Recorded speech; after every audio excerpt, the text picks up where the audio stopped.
Novedades en el caso del sacerdote acosador de la ciudad de Limpio. La jueza Elsa Idoyaga ordenó la prisión del sacerdote Silvestre Olmedo, ex párroco de Limpio, acusado por coacción sexual.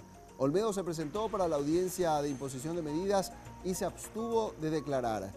La víctima de acoso había manifestado que inicialmente el padre Olmedo le manifestaba su interés por ella con palabras y, considerando esa situación, trató de evitar estar cerca de él, pero el 21 de septiembre del año pasado, el clérigo aprovechó que se encontraba sola en la secretaría parroquial para manosearla en la espalda y el pecho.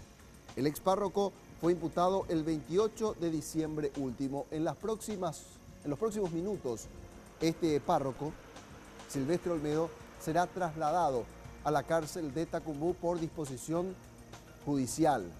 A estas horas se encuentra en la sede del Departamento Judicial de la Policía Nacional.